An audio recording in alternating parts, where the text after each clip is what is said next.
பாசப் போராட்டம். நிலாவும் அதன் குட்டிகளும்.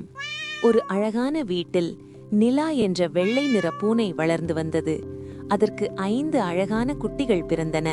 பஞ்சு பொதிகள் போல உருண்டோடிய அந்த குட்டிகளுடன் நிலா மிகவும் மகிழ்ச்சியாக இருந்தது.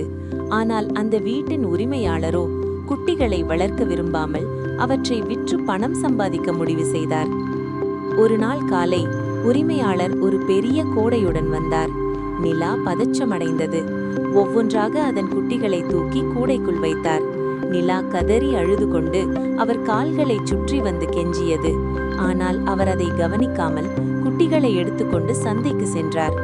குட்டிகள் தங்கள் தாயை பிரிந்து தெரியாத மனிதர்களிடம் செல்வதை எண்ணி பயந்து நடுங்கின. நிலாவோ தன் குட்டிகள் இல்லாத வீட்டில் உணவு கூட உண்ணாமல் அவை விளையாடிய இடங்களை பார்த்து அழுது கொண்டே இருந்தது. சந்தையில் குட்டிகளை வாங்குவதற்கு ஒரு அன்பான சிறுமியும் அவளது தந்தையும் வந்தனர். அந்த சிறுமி குட்டிகளின் கண்களில் இருந்த சோகத்தை கவனித்தாள். அப்பா, இந்த பூனைக்குட்டிகள் ரொம்ப அழுதுகிட்டே இருக்கு.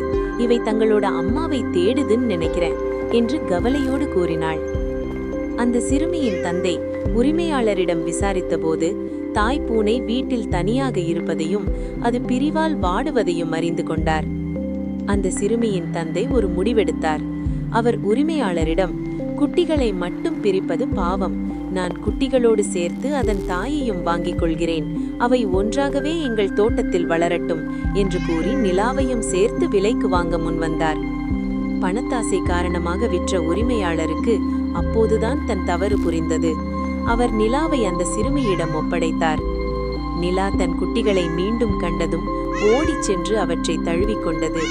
குட்டிகள் மகிழ்ச்சியில் துள்ளி குதித்து பால் குடித்தன. அன்பான அந்த சிறுமி அவற்றுக்கு தேவையான உணவும் பாதுகாப்பான இடமும் கொடுத்தாள். இப்போது நிலாவும் அதன் குட்டிகளும் பிரியாமல் ஒரு பெரிய தோட்டம் கொண்ட வீட்டில் மிகுந்த மகிழ்ச்சியுடன் வளர்ந்து வருகின்றன.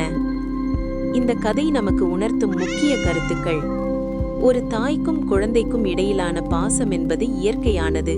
அதை எதற்காகவும் பிரிக்கக்கூடாது.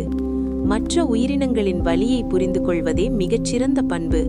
அந்த சிறுமியின் கருணையால்தான் ஒரு குடும்பம் மீண்டும் இணைந்தது.